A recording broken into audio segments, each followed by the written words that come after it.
Darren. Great. Good to have you here, mate. Thanks, mate. Great to have you. Thanks for giving up your time. I wanted to run through a few with you today around probably a little bit of history, where you've come from, where you're at now in life, and a little bit around what the situation with COVID is having an impact on you and your business, and then sort of some of the futurisation and things and strategies that you guys are doing to move forward from that. Yep. First question I'd pose to you is, Darren Ireland of today, what advice would you give Darren Ireland 10 years ago? How long have you got, Grant? But I suppose one thing that I've really come to realise in the last few years is that I would tell myself the young Darren Ireland needs to be a bit more level, but even in regards to my communication with my staff. What I've worked out, that staff, they tend to react better, and you get a better result from just not reacting, and to build up that relationship so that they can trust the way you're going to react to any information they give you, whether it be good or bad. So in that regard, they are confident to come and talk to you about anything at any time, and know that you're not going to go off the handle, and that you can have an even and level conversation with them. No one makes mistakes on purpose. Everyone's coming to work doing their best. So, be that even level person that any of your staff are happy to come and chat to about anything. In the past, I suppose, earlier in my career, especially, many people who know me would tell you I'm a very competitive person, very passionate person, and I think I let that get the better of me at times.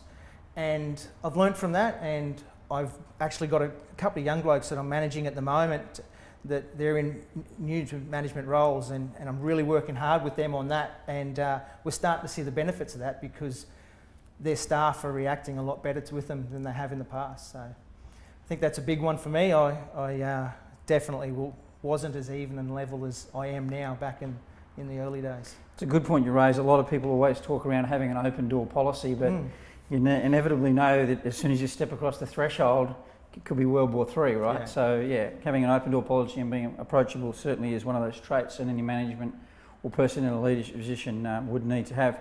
Another question I love to ask is, what lessons have you learned along the way that may at the time have been painful or a little bit hard to digest, but inevitably have given you, or in some way, shape or form, given you some sort of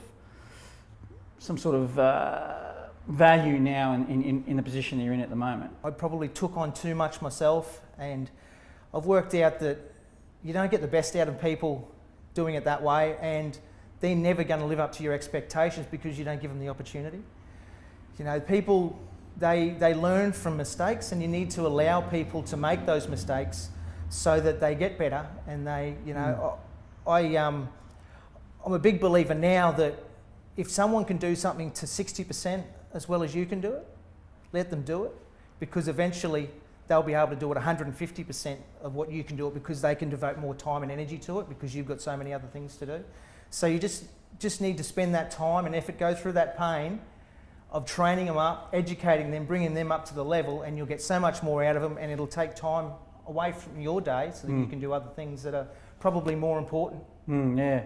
I know you and I have certainly had a conversation, that whole positive versus negative defect environment, and getting people to feel like that they're in a safe place where they can make, for all intents and purposes, a mistake, but we pull that apart and work out why that mistake actually occurred, and then move forward from it. Yeah, you need to spend the time to train them. Yeah. And educate them, but then let them go away, do what you've asked them to do, and come back, regroup, and work out the positives and negatives, and they'll improve, and you'll get the benefit out of them. And in the long run, hopefully you're training another manager. You're managing someone that one day will succeed you, or go and succeed somewhere else in a management role. Couldn't agree more. Influence and development.